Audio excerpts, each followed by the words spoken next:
My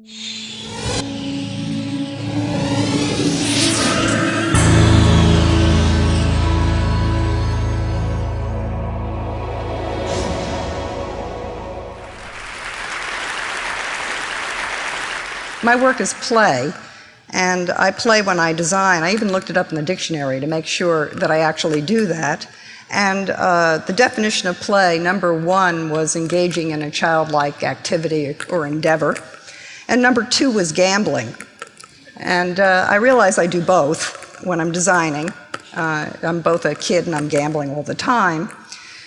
And I think that if you're not, there's probably something inherently wrong with the structure of the situation you're in if you're a designer. But the serious part is what threw me, and I couldn't quite get a handle on it until I remembered an essay. And it's an essay I read 30 years ago. It was written by Russell Baker, who used to write an Observer column in the New York Times. He's a wonderful humorist. And I'm going to read you this essay, or an excerpt from it, because it really hit home for me. Here is a letter of friendly advice. Be serious, it says. What it means, of course, is be solemn. Being solemn is easy. Being serious is hard. Children almost always begin by being serious, which is what makes them so entertaining when compared with adults as a class. Adults, on the whole, are solemn.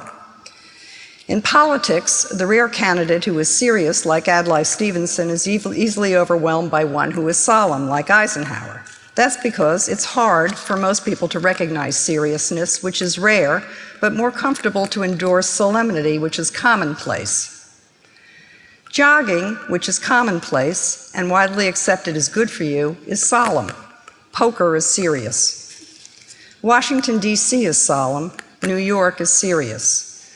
Going to educational conferences to tell you anything about the future is solemn. Taking a long walk by yourself during which you devise a foolproof scheme for robbing Tiffany's is serious. Now, when I apply Russell Baker's definition of solemnity or seriousness to design, it doesn't necessarily make any particular point about quality. Solemn design is often important and very effective design. Solemn design is also socially correct and is accepted by appropriate audiences. It's what right-thinking designers and clients are striving for. Serious design, serious play is something else. For one thing, it often happens spontaneously, intuitively, accidentally, or incidentally. It can be achieved out of innocence or arrogance or out of selfishness, sometimes out of carelessness. But mostly, it's achieved through all those kind of crazy parts of human behavior that don't really make any sense. Serious design is imperfect. It's filled with the kind of craft flaws that come from something being the first of its kind. Serious design is also often quite unsuccessful from a solemn point of view. That's because the art of serious play is about invention, change, rebellion, not perfection. Perfection happens during solemn play. Now, I always saw design careers like surreal staircases. If you look at this staircase, you'll see that in your 20s, the risers are very high and the steps are very short, and you make huge discoveries. You sort of leap up very quickly in your youth. That's because you don't know anything and you have a lot to learn, and so that anything you do is a learning experience and you're just jumping right up there. As you get older, the risers get shallower and the steps get wider, and you start moving along at a slower pace because you're making fewer discoveries. And as you get older and more decrepit, you sort of inch along on this sort of depressing long staircase leading you into oblivion. I find it's actually getting really hard to be serious. I'm hired to be solemn, but I find more and more that I'm solemn when I don't have to be. And in my 35 years of working experience, I think I was really serious 4 times. And I'm going to show them to you now because they came out of very specific conditions. It's great to be a kid. Now, when I was in my early 20s, I worked in the record business designing record covers for CBS Records, and I had no idea what a great job I had. I thought everybody had a job like that.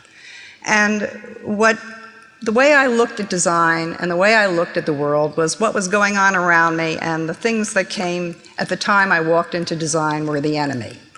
I really, really, really hated the typeface Helvetica. I thought the typeface Helvetica was the cleanest, most boring, most fascistic, really repressive typeface, and I hated everything that was designed in Helvetica. And when I was in my college days, this was the sort of design that was fashionable and popular. This is actually quite a lovely book jacket by Rudy de Herrick, but I just hated it because it was designed with Helvetica, and I made parodies about it. I just thought it was, completely boring. So my goal in life was to do stuff that wasn't made out of Helvetica. And to do stuff that wasn't made out of Helvetica was actually kind of hard because you had to find it. And there weren't a lot of books about the history of design in the early 70s. There wasn't a plethora of design publishing. You actually had to go to antique stores. You had to go to Europe. You had to go places and find the stuff. And what I responded to was, Art Nouveau or Deco or Victorian typography or things that were just completely not Helvetica. And I taught myself design this way, and this was sort of my early years. And I used these things in really goofy ways on record covers and in my design. I wasn't educated. I just sort of put these things together. I mixed up Victorian designs with pop, and I mixed up Art Nouveau with something else. And I made these very lush, very elaborate record covers, not because I was being a postmodernist or a historicist, because I didn't know what those things were. I just hated Helvetica. And that kind of passion drove me into very serious play, a kind of play I could never do now because I'm too well educated. And there's something wonderful about that form of youth where you can let yourself grow and play and be really a brat and then accomplish things. By the end of the 70s, actually, this stuff became known. I mean, these covers appeared all over the world, and they started winning awards, and people knew them, and I was suddenly a postmodernist, and I began a career in my own business, and first I was praised for it, then criticized for it, but the fact of the matter was I had become solemn. I didn't do what I think was a piece of serious work again for about 14 years. I spent most of the 80s being quite solemnly turning out these sorts of designs that I was expected to do because that's who I was, and I was living in this cycle of going from serious to solemn to hackneyed to dead and getting rediscovered all over again. So here was the second condition for which I think accomplished some serious play. There's a Paul Newman movie that I love called The Verdict. I don't know how many of you have seen it, but it's a beaut. And in the movie, he plays a down-and-out lawyer who's become an ambulance chaser. And he's given actually a malpractice suit to handle that's sort of an easy deal. And in the midst of trying to connect the deal, he starts to empathize and identify with his client, and he regains his morality and purpose, and he goes on to win the case. And in the depth of despair, in the midst of the movie, when it looks like he can't pull this thing off, and he needs this case, he needs to win this case so badly, there's a shot of Paul Newman alone in his office saying, "This is the case, there are no other cases. This is the case, there are no other cases." And in that moment of desire and focus, he can win. And that is a wonderful position to be in to create some serious play. And I had that moment in 1994 when I met a theater director named George Wolfe, who was going to have me design an identity for the New York Shakespeare Festival, then known and then became the Public Theater.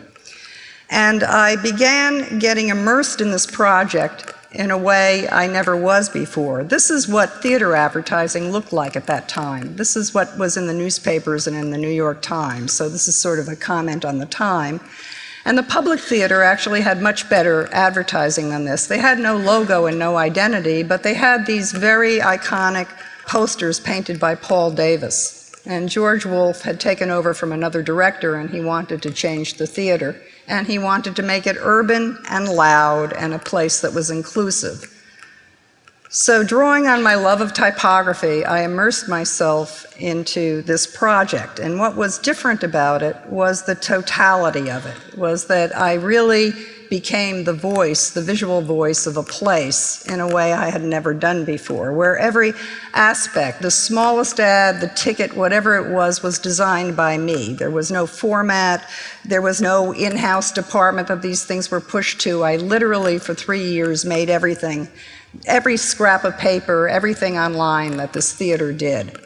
And it was the only job, even though I was doing other jobs. I lived and breathed it in a way I haven't with a client since. It enabled me to really express myself and grow. And I think that you know when you're going to be given this position, and it's rare, but when you get it and you have this opportunity, it's the moment of serious play.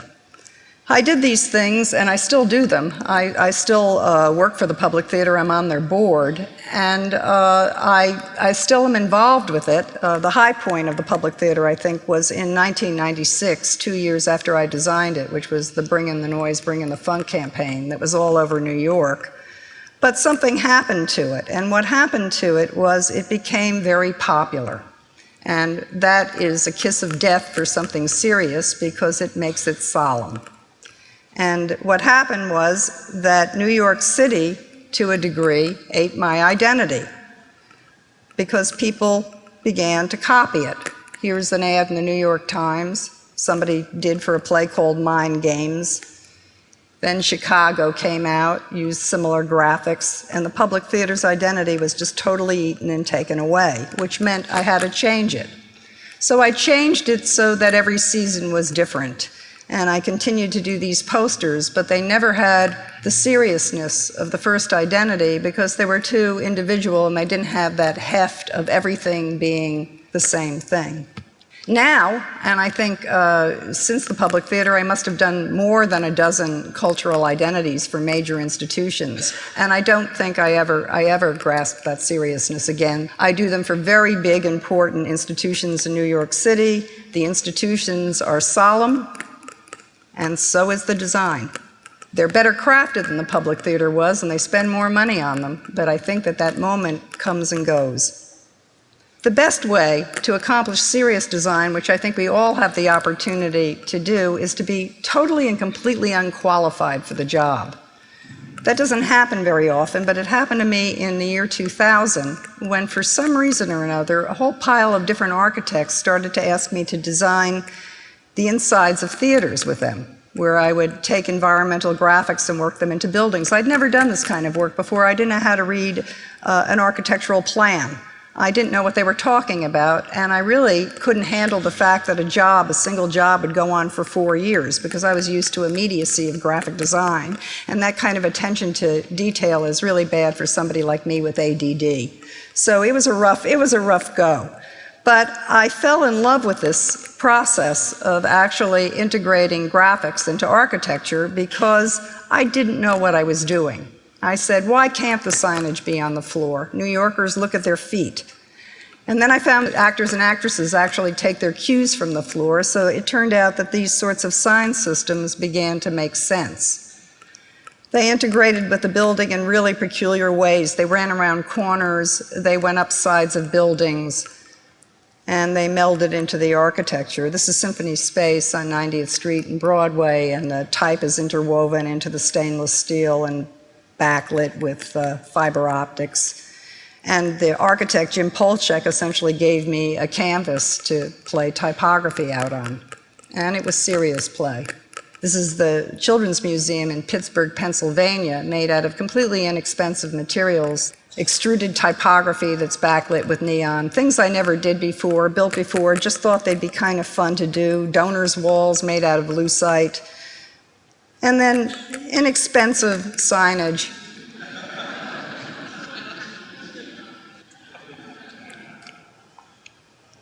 I think my favorite of these was this little job in Newark, New Jersey. It's a performing arts school. This is the building that they had no money and they had to recast it, and they said, if we give you $100,000, what can you do with it? And I did a little Photoshop job on it, and I said, well, I think we can paint it. And we did, and it was play. And there's the building. Everything was painted, typography all over the whole damn thing, including the air conditioning ducts. I hired guys who paint flats fixed on the sides of garages to do the painting on the building, and they loved it. They got into it. They took the job incredibly seriously. They used to climb up in the building and call me and tell me that they had to correct my typography, that my spacing was wrong, and they moved it, and they did wonderful things with it. They were pretty serious, too. That was quite wonderful. By the time I did Bloomberg's headquarters, my work had begun to become accepted. People wanted it in big, expensive places, and that began to make it solemn. Bloomberg was all about numbers, and we did big numbers through the space, and the numbers were projected on a spectacular LED that my partner Lisa Strasfeld programmed. But it became the end of the seriousness of the play. It had started to once again become solemn. This is a current project in Pittsburgh, Pennsylvania, where I got to be goofy. I was invited to design a logo for this neighborhood called the North Side, and I thought it was silly for a neighborhood to have a logo. I think that's rather creepy, actually. Why would a neighborhood have a logo? Neighborhood has a thing. It's got a landmark. It's got a place. It's got a restaurant. It doesn't have a logo. I mean, what would that be? So I had to actually give a presentation to a city council and neighborhood constituents, and I went to Pittsburgh and I said, you know, really, what you have here are all these underpasses that separate the neighborhood from the center of town. Why don't you celebrate them and make the underpasses landmarks? So I began doing this crazy presentation of these installations, potential installations on these underpass bridges, and stood up in front of the city council and was a little bit scared, I have to admit, but I was so utterly unqualified for this project and so utterly ridiculous and ignored the brief so desperately that I think they just embraced it with wholeheartedness, just completely because it was so goofy to begin with. And this is the bridge they're actually painting up and preparing as we speak. It will change every 6 months, and it'll become an art installation in the north side of Pittsburgh, and it will probably become a landmark in the area. John Hockenberry told you a bit about my travail with Citibank. That is now a 10-year relationship, and I still work with them, and I actually am amused by them and like them and think that as a very, very, very, very, very big corporation, they actually keep their graphics very nice. I drew the logo for Citibank on a napkin in the first meeting. That was the play part of the job. And then I spent a year going to long, tedious, boring meetings trying to sell this logo through to a huge corporation to the point of tears. I thought I was going to go crazy at the end of this year. We made idiotic presentations showing how the city logo made sense and how it was really derived from an umbrella, and we made animations of these things, and we came back and forth and back and forth and back and forth. And it was worth it because they bought this thing and it played out on such a grand scale and it's so internationally recognizable.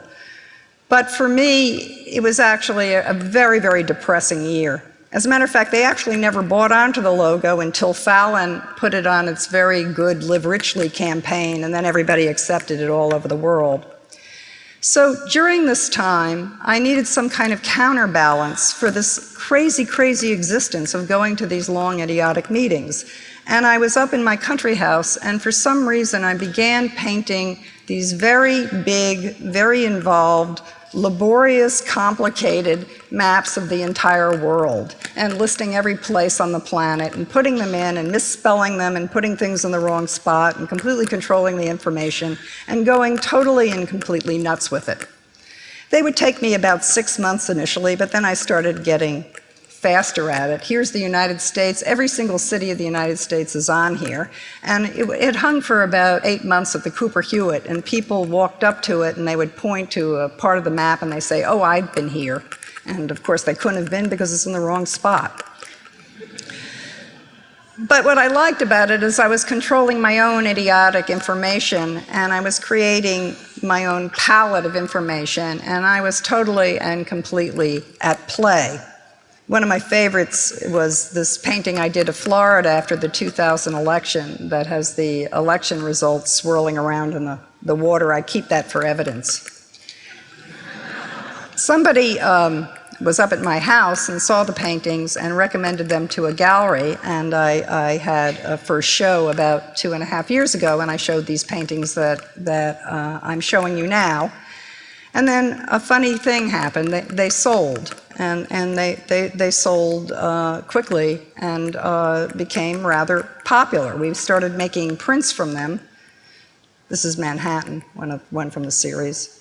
This is a print from the United States, which we did in red, white, and blue. We began doing these big silkscreen prints, and they started selling too.